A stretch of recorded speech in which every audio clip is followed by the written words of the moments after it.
Si tu me dis que Rudy Garcia il a le niveau pour entraîner le Napoli, alors Balerdi il a le niveau pour jouer au Real Madrid. De Laurenti pense que le mec, il dépense 1 euro, il meurt. Guardiola, meilleur coach de l'histoire. C'est même pas le meilleur coach de l'histoire du Barça. Il faut arrêter avec Payet, c'est un grand joueur. Marquinhos, capitaine du PSG? Non mais arrête, il a le charisme d'une nuit. Raphaël Leao du Milan AC est une immense fraude. Alex Ferguson, c'est juste un guirou qui a eu beaucoup de moyens. C'est pour ça qu'il a réussi. Elle a dit Diouf. C'était pas partie des légendes du football. Si t'enlèves le championnat anglais, allemand, espagnol, italien, portugais, lituanien, la Ligue 1 c'est le meilleur championnat européen. Salut à tous, je suis super content de vous retrouver pour un nouvel épisode du FC Copain. Alors, pour m'accompagner aujourd'hui, je suis avec Aprosé Signaux. Salut mon copain. Salut mon copain. Aujourd'hui, on va se faire quoi? On va se faire un bon vieux à son prime. Tu choisis qui? Entre Bobo Vieri et Gabriel Omar Batistuta. Je vais défendre l'ami Bobo Vieri, ça paraît assez logique vu mon maillot, pendant qu'Aprosé Signaux, lui, va défendre Gabriel Omar Batistuta. Toujours ok mon copain? Tout à fait. Bon, je donne un petit peu le programme pour ceux qui n'auraient pas vu les précédentes vidéos. Donc, on va s'attarder dans un premier temps sur les stats en club, en national des deux joueurs, les palmarès respectifs et les palmarès individuels, collectifs et individuels, pardon, des deux joueurs. Et dans un second temps, on s'arrêtera sur de la sensibilité foot, où on parlera de la régularité, de la durée du prime, du charisme et de l'importance dans l'équipe. Toujours ok, mon copain? Nickel. Bon.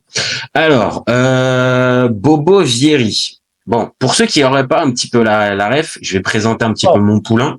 Parce que bon, il y a des plus jeunes qui n'ont pas forcément toutes les refs. Donc, je présente l'ami Bobo. Donc, Bobo, il est né le 12 juillet 1973. Il a aujourd'hui maintenant 50 ans.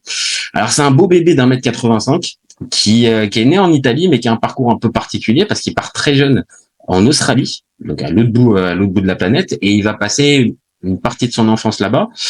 Il va garder de cette période-là un amour pour le cricket. Bon, ça va pas forcément être déterminant dans la suite de sa carrière, mais il garde quand même un petit côté, on va dire, une attache avec son passage en Australie. Et son frère d'ailleurs prendra la nationalité australienne et jouera avec l'équipe d'Australie. Mais lui, il va revenir vite en Italie, et puis à l'âge de 17 ans, il va faire des essais dans plusieurs clubs et il va être pris au Torino. Et à partir de là, il va enchaîner, malheureusement un petit peu sans succès, plusieurs clubs. Donc il va faire Pise, Ravenna, Venezia, l'Atalanta, et il va enfin arriver à la Juve. Et là, à la Juve, ça va commencer à prendre une autre tournure pour sa carrière. Il va remporter le titre de Serie A, mais il va partir direct à l'Atlético Madrid après une saison du côté de la Juve. Et du côté de l'Atlético, en une saison, il va réussir quoi? Une saison à être Pichichi, donc 24 buts en 24 matchs, belle perf pour lui. Il va revenir à la Lazio derrière avec un gros transfert. Il va remporter une Coupe d'Europe, la Coupe de la C2, la Coupe des vainqueurs de coupe. Et puis derrière ça, il va avoir son gros transfert du côté de l'Inter, 45 millions à l'époque, un gros transfert. Il est en pointe avec l'ami Ronaldo, donc c'est une attaque de rêve. Et malheureusement pour lui, il va certes dans un premier temps beaucoup marquer, mais il va beaucoup se blesser. On va en parler pas mal pendant ce débat. Il va se blesser pas mal, il va manquer des échéances, il va manquer d'ailleurs la Coupe du Monde 2006 pour cause de blessures, et il va terminer sa carrière un petit peu dans l'anonymat en passant par et le Milan, et Monaco, la Sampdoria, la Fiorentina et l'Atalanta. Il va avoir une fin de carrière un petit peu délicate. Et pour ce qui est de la partie en sélection nationale, bah, je l'ai dit, il a loupé 2006 et 98, il est là, mais ça ne s'arrête qu'en quart. En 2000, il est absent. En 2002, il vit la tragédie Italie-Corée du Sud. Et 2004, il se fait sortir au premier tour. Donc, l'Italie en sélection, c'est pas génial. Mais malgré tout ça, t'inquiète pas que j'ai quand même pas mal d'arguments pour le défendre, l'ami Boubou, je dirais. Voilà mon copain. Donc toi, si tu devais présenter... C'est pourquoi on l'appelle pas Christian? Bah non, j'ai jamais eu cette info. J'ai jamais eu cette info. Ah, attends, tu fais le malin, tu l'as? Tu l'as l'info de pourquoi on l'appelle Bobo? Bah, c'est son grand-père qui l'appelait Bobo. Tu sais que quand t'as commencé sur le j'aurais grand-père, pu j'ai le faire. failli. J'aurais Mais pu. j'ai arrêté parce que là, T'aurais pu. T'aurais pu me faire partir vraiment très très loin. Bon, allez, parle-nous un petit peu de ton Gabriel Omar. Allez, présente-le-nous. Gabriel Omar Batistuta, pour le coup, qui s'appelle Gabriel Omar parce que son père s'appelle Gabriel. Voilà, elle était facile. Celle-là, elle était plus facile à trouver. Voilà, Bien le joué. surnom de Batigol. Pourquoi? Bah, parce que Batigol, c'est c'est un mec qui marquait des buts. Donc, fais-moi en premier. Il faut que je suive ton ordre de. Non, je sais pas, présente-le. Moi, j'ai présenté un peu sa carrière et ce qu'il a fait. Maintenant, j'ai fait ça avec ma touche. Maintenant, fais-le avec ta touche. Alors, pour Présente-nous moi, un petit peu ton art. déjà, si je dois le présenter, je dirais que Batistuta, c'est un des meilleurs buteurs de l'Albi Céleste. C'est dur à dire ça. C'est la deuxième idole après Maradona. C'est un des rares mecs qui a mis 10 buts en Coupe du Monde. C'est un gars qui est une légende, on va dire ce mot-là, de la Fiorentina. Donc c'est une légende. C'est pas un des plus grands clubs d'Europe. C'est un club, allez, on va dire quoi, de deuxième division européenne à l'époque. On va dire ça comme ça, mais c'est une légende d'un club. Et c'est toujours intéressant. Donc pour moi, une légende de la Serie A. Même s'il a qu'un titre à la Roma, mais on va expliquer pourquoi. Déjà, c'est les footballeurs romantiques, justement, qui vont en deuxième division, parce qu'on en parlera tout à l'heure, qui arrivent en deuxième division, mais c'est surtout une classe, un sens du but. C'est le footballeur type pour moi des années 2000, enfin 90-2000. Voilà. C'est un mec avec qui j'ai grandi. C'est un mec dont je mets les mots de passe. Je vous le vends. Mais j'ai certains mots de passe si vous voulez pirater mes comptes où j'utilise son prénom. C'est un mec qui m'a fait aimer le foot. Je parle de ma vision, hein. Je présente le gars, mais voilà, c'est pas le gars qui a le plus de trophées. Je vais pas refaire, si tu veux, on la refera toute sa carrière parce que c'est un gars qui a pas fait autant de clubs que Bob. Non, mais on va en parler, mais t'as raison de préciser ça aussi. C'est un joueur aussi romantique. Je pense que c'est très juste de le présenter comme ça, Baptiste. C'est des joueurs que j'aime, quoi. C'est un peu un joueur allez, je vais oser la comparaison, même s'il est un peu en dessous dans mon cœur, mais il est pas loin, c'est à la Totti, tu vois, c'est un joueur comme ça. C'est des footballeurs que je vois plus aujourd'hui sans faire le vieux con et que j'adore. C'est vraiment ça fait partie des mecs, je vais être honnête, hein, je vais peut-être pas être objectif sur ce débat-là, parce qu'on touche à un de mes 5 mecs qui m'ont fait aimer le foot. Ah, mais ça, c'est parfait. C'est parfait. Franchement, je pense que là, en termes de présentation, c'est parfait et ça montre aussi que dans ce type de clash qu'on peut avoir, l'affect a aussi une part importante et que on peut totalement on va dire reconnaître la juste valeur de la carrière, mais derrière, pour plein de raisons, et on va en parler, on avait une sensibilité particulière pour un joueur qui peut-être est pas top 10 mondial all-time, mais pour nous, qu'on considère, comme tu l'as dit, comme un des 5 joueurs préférés. À un moment dans sa carrière, même si on saura jamais, parce que c'est comme avec Totti, on saurait jamais s'il partait au Real, s'il était parti au Real, s'il avait eu l'opportunité du gros club un peu plus tôt, peut-être qu'il aurait eu une autre. En tout cas, on saura jamais ce qu'il aurait fait. Bon, Messi l'a fait en partant, en allant à Paris. Mais bon, on va refermer la parenthèse. Ce que je veux dire, c'est qu'on fabule toujours sur ça. Mais en tout cas, ce qui est sûr, c'est que Batistuta à la Fio, à un moment, il est parmi, c'est pas que moi, il le reste peut-être pas longtemps, mais il est parmi les meilleurs joueurs du monde, à un moment dans sa carrière. Il est d'ailleurs top 4 Ballon d'Or. Donc, c'est pas non plus un délire de dire que, tu vois, c'est pas un chouchou pas bon comme ils peuvent appeler ça. Non, mais là, on est dans cette... Voilà. C'est un des joueurs mondiaux à un moment. Mais c'est ça, c'est-à-dire que dans cette rubrique, on essaye à chaque fois de prendre des joueurs qui ont laissé une vraie trace dans le football mondial et dans l'histoire du foot. Et là, dans les deux cas, peut-être que c'est pas les plus majeurs, mais à un moment donné, ces deux joueurs-là ont été, parmi les meilleurs, et donc les confronter. En plus, ils ont globalement joué à des époques similaires dans les années 90 et 2000. On va en reparler, la Coupe du Monde 98, on en reparlera. Justement, on va pouvoir en parler. Donc là, maintenant on a présenté, on va dire un peu mieux nos deux chouchous, je te propose qu'on s'arrête un peu plus donc sur les stats en club. Les dates de naissance d'ailleurs, est-ce que est plus Vieri est né le 12 juillet 73 et Batistuta le 1er février 69. Donc ils ont un peu plus de 4 ans d'écart. Oui, c'est ça. Il y a 4 ans, il y a 4 ans d'écart entre les deux. Donc moi pour présenter un peu Bobo, donc en club, c'est 476 matchs, 236 buts, 35 passes décisives. Bon, 236 buts en total avec les sélections. Et avec la sélection, si on rajoute la sélection, tu rajoutes 49 sélections plus 23 buts et 4 passes décisives. Donc ça veut dire si on dans celle de la rubrique on fait vraiment la distinction entre les deux, mais à la louche là ça fait à peu près 260 buts. Mais Batistuta elle est bien au-dessus, hein. Et alors pour Batistuta 150 au total, je pense. Pour Batistuta, alors toi ça donne quoi de ton côté, Batistuta? T'as les stats ou parce que moi j'ai pas sous les yeux, mais vas-y. Alors moi j'ai 540. Alors moi j'ai un calcul un peu particulier parce que c'est très difficile d'avoir les matchs de championnat qu'il a pu faire au début de sa carrière, que ça soit au Newell's, que ça soit au River.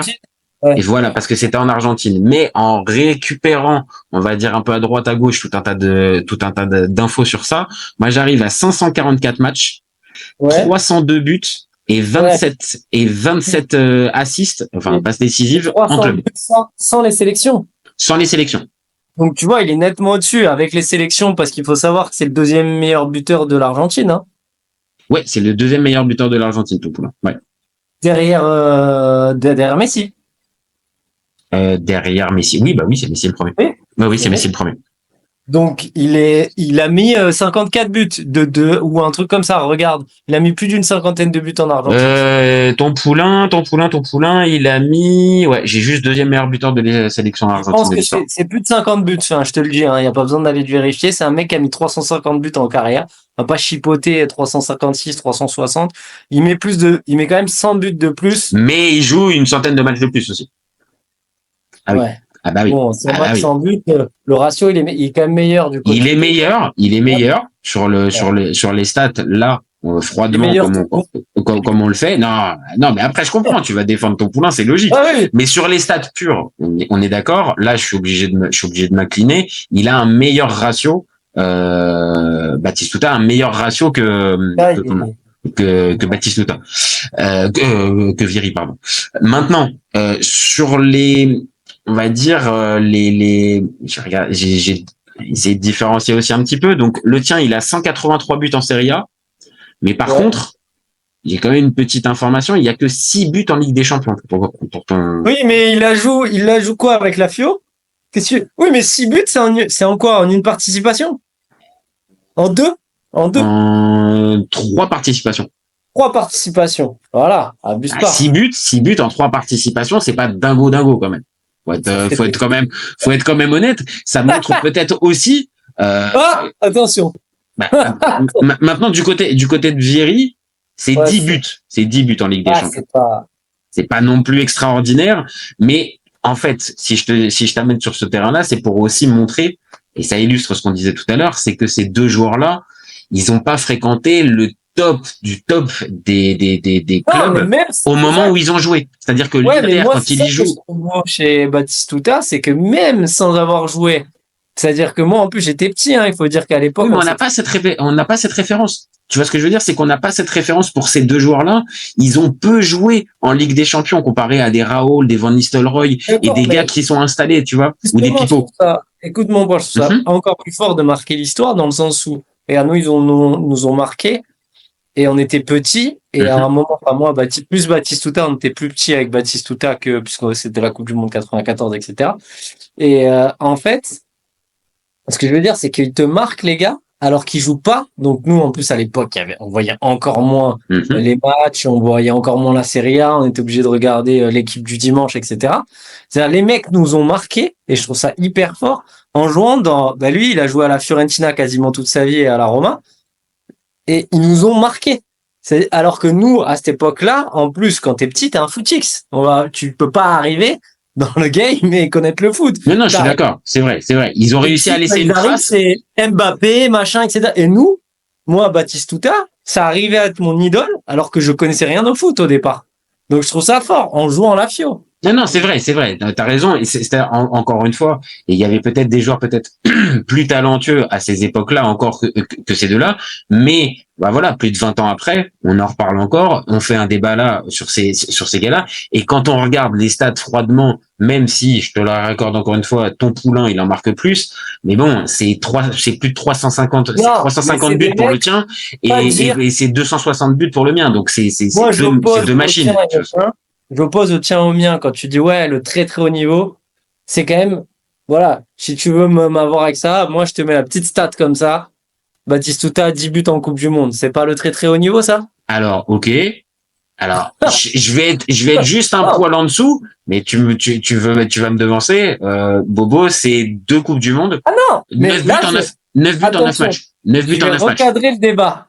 Moi, donc on est. Non, mais je vais recadrer le débat à un moment. C'est-à-dire, monsieur, hein, il faut pas faire n'importe quoi. Allez-y. Mais pour l'instant, attention, encore une fois, on est que sur, on s'intéresse sur les clubs.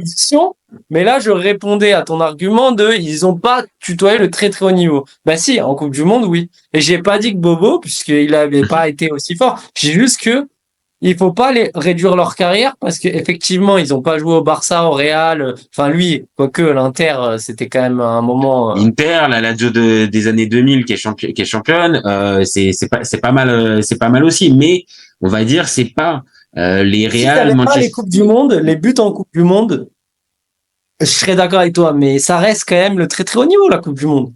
Donc les mecs qui flambent comme ça en Coupe du Monde. Non mais tu réponds bien on va dire à cette pique qu'on pourrait leur faire, c'est-à-dire bah ils ont pas tutoyé le très très haut niveau de clubs européens. Par contre, bah voilà, dès qu'ils ont eu la possibilité en sélection ou à d'autres moments dans des clubs plus huppés, bah ils ont encore marqué parce qu'encore une fois, avec des stats comme ça, ils ont été obligés de faire des saisons à 20, 25, 30 buts en championnat. Et si on parle de toutes compétitions confondues, il y en a quelques-unes qui sont à 35, 40, voire peut-être même un peu plus.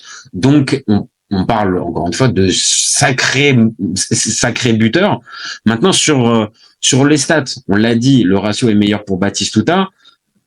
Maintenant, ça va arriver aussi un petit peu sur le palmarès. Ça va arriver un peu sur le palmarès. C'est-à-dire que qu'est-ce qu'ont gagné ces deux joueurs-là, on va dire, avec ces clubs-là.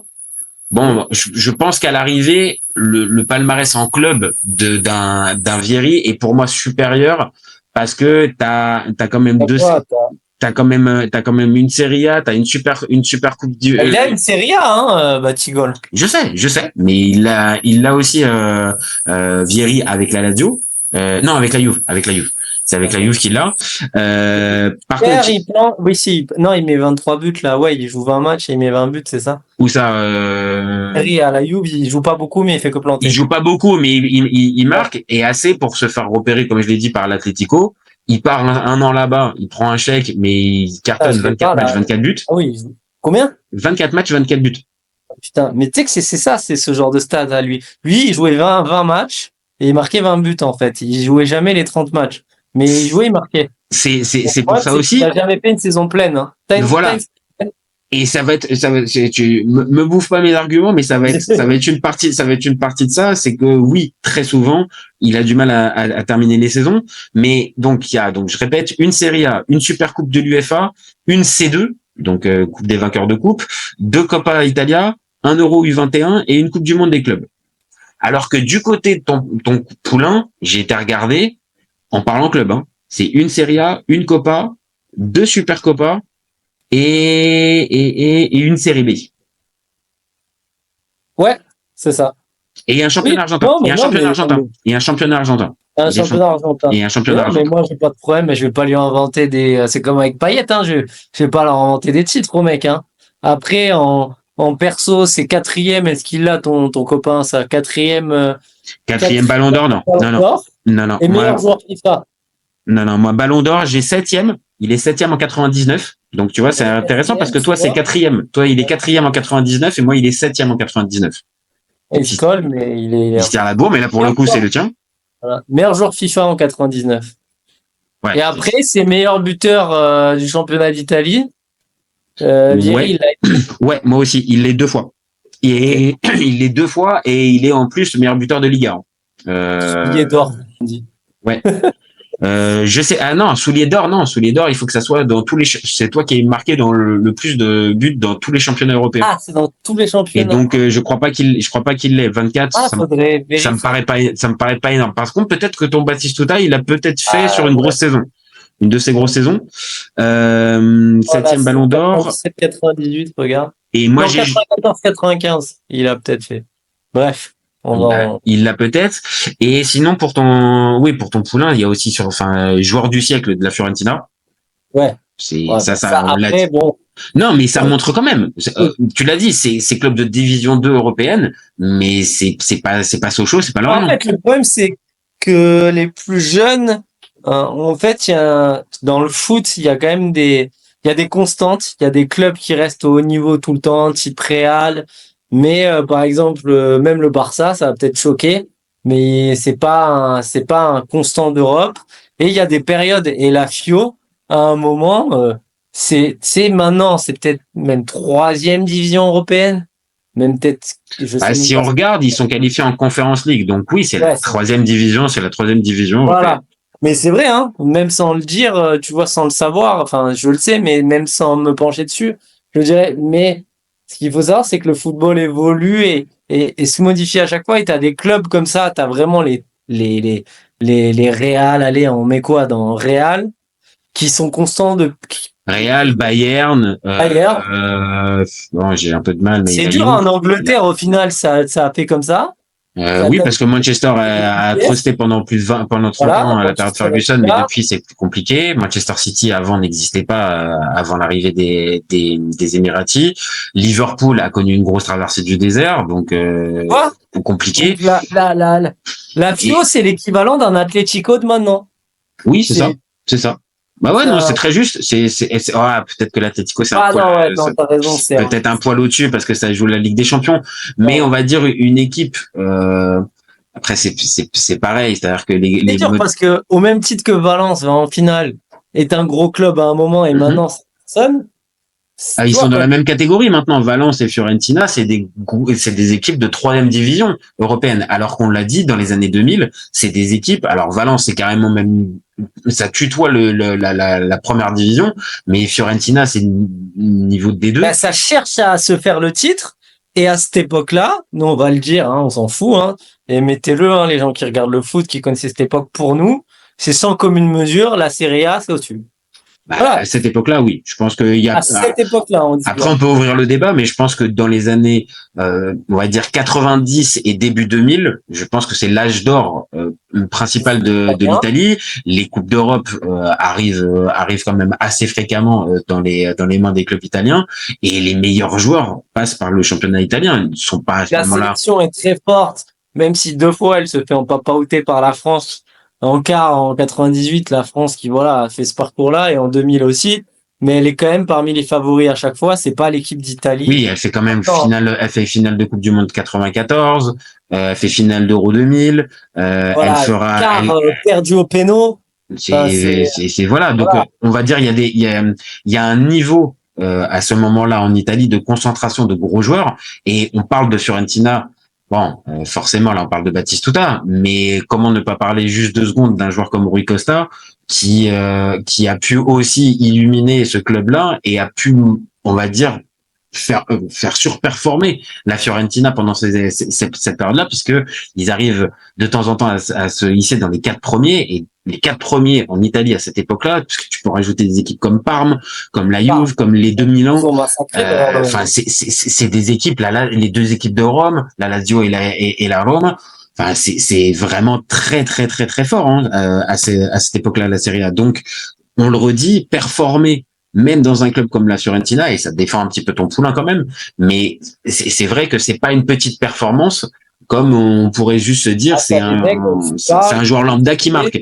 Là, c'est pas, pour replacer quand même les mecs de l'époque, et on pourra parler avant du trio de sang qu'on va refaire, mais t'as 3 mecs à la Fio qui sont énormes. Donc tu l'as dit, c'est Toldo qui est formé au club. Tu viens de parler de Rui Costa. T'as Mijatovic.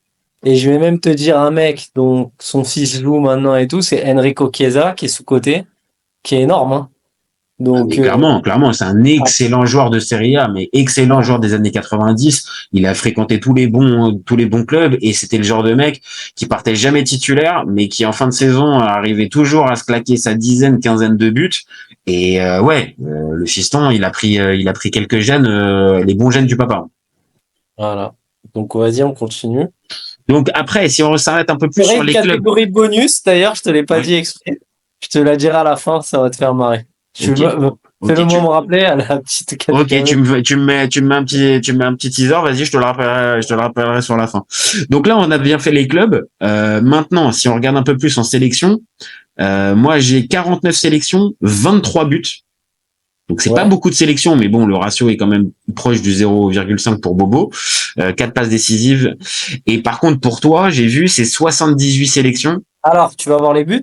Tu les as, les buts? On en parlait tout à l'heure. Moi, j'ai 54 de mémoire. Ah, mais moi, j'ai 55, moi, tu vois. Je t'en ai même rajouté un petit. Tout à l'heure, je te l'ai posé, mais tu l'avais pas et on savait pas. Donc, c'est ça, c'est 55. 55 en sélection. Et 10 passes décisives. Et donc, si on veut être vraiment complet, Vieri, lui, du côté de la sélection, il dispute la Coupe du Monde 2098. Il ne joue pas l'Euro 2000. Il joue la Coupe du Monde 2002, sorti en huitième de finale par la Corée du Sud. En 2004, il participe à l'Euro, mais l'Italie se fait sortir au premier tour. Et derrière, il remporte rien. Alors que de ton côté, toi, ton copain, il y a ne serait-ce que 2 titres. Il y a déjà 2 titres de Copa América. Ouais. 91, 93, 94, 8e, 98 quart et 2002, bon. Ouais. C'est cette Coupe du Monde 2002. Je pense que là aussi, pareil, les deux, ils ont eu. Alors, je pense que pour l'Argentine, c'était un peu plus normal parce que le groupe était quand même costaud. De mémoire, il y avait Argentine, Suède, Angleterre et Nigeria. De mémoire, c'était ça. Donc, c'était quand même un bon premier tour. Bon, l'Italie, c'était plus parce que il y avait un arbitre qui avait pas envie que l'Italie continue la compétition. Parlons pas de ça. Voilà, parlons pas de ça. Mais bon, voilà, ce que je peux juste voir, c'est que oui, il y en a un qui a plus de sélections, plus de buts, encore une fois. C'est une deuxième constante. Le ratio est encore meilleur du côté de chez. Il y a la catégorie allure aussi, élégance. C'est dans le charisme. C'est dans le charisme. Donc tu pourras glisser 2-3 petites choses dans l'élégance. Et je pense que mon ami Bobo va pas partir favori parce que c'est vrai que l'élégance n'était pas forcément ce qui le caractérisait. C'était pas un joueur élégant. Non, ça par contre, je suis honnête. D'ailleurs, un de ses surnoms, c'est le bison. Donc ça veut bien dire ce que ça veut dire. C'est un bison, c'est pas très très élégant et très très délicat. C'est Carlos Tevez d'1m90, quoi. Ouais, voilà, c'est ça. Donc non, juste ce qu'on peut dire sur les sélections. Voilà, en Coupe du Monde, l'un et l'autre, ils ont quand même 2 beaux ratios parce que 9 et 10 buts, c'est quand même des gars qui, voilà. C'est costaud, hein. C'est sacrément costaud. Il y en a pas, peut-être, une vingtaine des joueurs comme ça, des 9 qui mettent 10 buts, hein. Oui, parce que, alors, en plus, je défends mon poulain, mais moi, c'est en 2 compètes. Donc, en 2 compètes, il fait 9 matchs, 9 buts. Là, c'est pareil, hein. En 2 compètes, il fait 9 buts, hein. Comme quoi. Et c'est juste que comme lui, il en refait une dernière. 2002. Et il en fait une 2002, histoire de reprendre. C'est ça, encore de refaire chier encore au niveau du ratio. Je peux pas, il y a pas un moment donné, je pourrais être tranquille sur le ratio. Il me bouffera toujours. Mais voilà, au-delà de ça, par contre, on l'a dit, il y en a un qui a 2 trophées. Et 2 trophées, c'est pas rien. Quand tu sais que. Non, mais après, il fait une carrière sur le papier, même si c'est too much. Et tout, sur le papier, les clubs, il y a trop de clubs, mais il y a des meilleurs clubs, je vais pas te mentir. Il y a des meilleurs, c'est des meilleurs clubs. Juve, Atletico, Lazio, Inter. Bon, après, je compte pas parce que Milan, il passe 6 mois et puis après, ça part un peu Monaco, Samp, Fiorentina, Atalanta. Bon, là, c'est plus. En plus, je compte pas l'Inter. Mais je veux dire, la Juve, c'est meilleur que la Fio. La Juve, en plus, il y est en 96-97. Ils viennent de remporter la Ligue des Champions. Hein. Donc, contre l'Ajax, quelques mois avant. Donc, là, la Juve est vraiment très, très compétitive. Sur les clubs, il y a rien à dire. C'est comme, c'est comme si à un moment on dit, oui, Griezmann, si tu enlèves sa période Barça et tu vas comparer avec un gars qui a joué, je sais pas, moi, à Barcelone, tu peux pas dire que Griezmann, il a joué dans un des plus grands clubs d'Europe. Enfin, c'est un très bon club, mais lui, il a les clubs pour lui. Voilà. Il a plutôt les clubs pour lui. On vient de le voir un peu. La régularité semble un peu plus quand même se diriger vers ton poulain. Et surtout, ce qui nous intéresse dans le ratio, la fameuse efficacité, le ratio devant le but, match disputé, minutes sur le terrain et tout ça. Ah, je suis obligé de le reconnaître, c'est Batistuta qui a le. Après, il y a un problème de fiabilité aussi, mais c'est pas de sa faute, c'est fiabilité de son corps. Si t'es coach, moi perso, je suis coach, je préfère avoir Batistuta et sans pas, là pour le coup, j'enlève l'affect parce que je suis quasiment sûr qu'il va pas se péter, tu vois. Vieri, t'as une grosse échéance ici, il peut se péter, quoi. Enfin, Je moi, pense que dirigeant de club, j'achète pas Vieri. Hein. bah non, mais je peux te comprendre. On va dire c'est un pari à la différence de Batistuta où on va dire quand ils sont tous les deux en pleine possession de leurs moyens, il y en a un pour lequel tu vas avoir plus de garanties sur la fameuse régularité et sur la durée. Et en l'occurrence c'est Batistuta, alors que tu pourras compter sur Vieri sur quelques moments. Par contre, ces quelques moments, il risque peut-être de te faire gagner 5-6 matchs consécutifs avec des grosses perfs, mais par contre, tu risques peut-être de le perdre derrière pour 2 mois et demi, parce qu'il s'est pété, il s'est claqué. Et ça a été aussi un petit peu l'histoire de sa carrière. Donc là, maintenant qu'on vient de s'arrêter un peu sur les stats et on a comparé un petit peu les deux, bon, je te propose qu'on passe sur la partie sensibilité foot et qu'on évalue un peu maintenant le charisme, régularité, importance dans l'équipe et durée du prime. Donc on commence par quoi? Le durée du prime, ça te va? Ouais. C'est le. Écoute, pour toi, si tu devais déterminer la durée du prime pour ton poulain, Je dirais 4 ans, 97-2001, même s'il y a une saison qui fait juste avant, qui est en 94-95, je crois, qui est en norme, mais je dirais 4 ans, vraiment 97-2001. Mais, attention, hein, prime, mais ça veut pas dire qu'avant il est pas bon, parce que 91-93, il va chercher deux copas, voilà, mais à ce moment-là, c'est là où, ouais, il est, 99, quatrième au Ballon d'Or, donc ouais, c'est là où il prend ses titres, donc 97-2001. Donc lui, pour toi, il a un espèce de prime un peu plus long et qui vient un peu plus sur le tard. Sur prime, quoi. Genre, mais je veux dire de 94 à 2001, de 94 à 2001, j'ose le dire, c'est quasiment un prime, mais de 97 à 2001, c'est parmi les meilleurs joueurs du monde. Voilà. Alors je suis assez d'accord. Des souvenirs que j'ai de Batistuta, c'est vraiment ça. C'est voilà, les premières années en Serie A, il marque, on voit, c'est un buteur, mais on va dire la deuxième partie de son expérience. Quand il arrive, déjà, il est décrié, il va en D2, il fait le choix de rester. Et c'est d'ailleurs pour ça qu'aussi le romantisme, et c'est pour ça que j'aime ce joueur, il fait le choix de rester. Alors, serait resté, il prend une série B et c'est après qu'il explose. Donc pour moi c'est un très bon choix de carrière, mais au départ c'était pas dit. Et puis on vient de le préciser, la Fiorentina, c'est pas la Juve, c'est pas le Milan, c'est pas l'Inter de l'époque. Donc arriver dans ce type de avec Effenberg, Laudrup et lui, ils vont quand même en D2. Donc c'est que c'était pas. Non, c'est vrai. Non, t'as raison. On va dire que c'est plutôt logique ce que tu dis, c'est-à-dire qu'il aurait eu, on va dire, un prime un peu plus long et arrivé un peu plus sur le tard. À la différence, moi, de mon poulain, où j'ai quand même la sensation, au-delà même des stats, j'ai la sensation que pour moi, il atteint son prime très vite, assez jeune. Et en fait, après, malheureusement, il va pas avoir cette capacité à tenir, en fait, parce que physiquement, il va toujours être. Il est en dents de scie, donc c'est dur de lui donner un prime. Il a des primes dans ses saisons, lui. C'est ça qui est.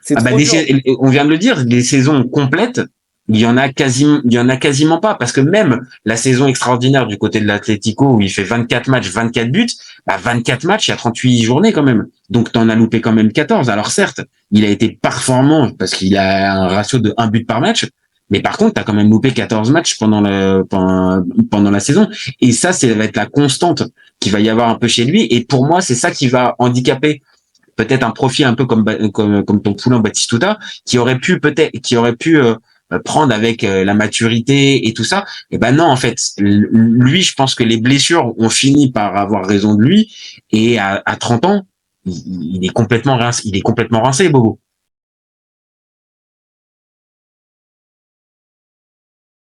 Tu lui enlèves la vitesse, Vinicius est un joueur moyen. Mbappé là pour les pépettes et pas forcément pour la compète. Si tu me dis que Rudy Garcia il a le niveau pour entraîner le Napoli, alors Balerdi il a le niveau pour jouer au Real Madrid. Rafael Leao du Milan AC est une immense fraude. Deschamps est jamais aussi bon que quand il fait du Deschamps, de la rigueur. Le débat qui est le meilleur entre Messi et Maradona, alors qu'on sait tous que le meilleur 10 argentin c'est Riquelme. Après, moi, je conseille aucun joueur d'aller au PSG déjà de base. Parce que Laurent pense que le mec, il dépense 1 euro, il meurt.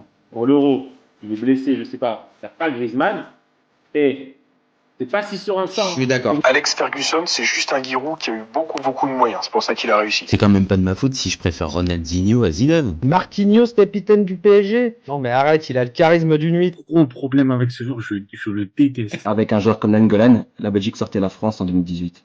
Et là, Didio, elle fait pas partie des meilleurs du football.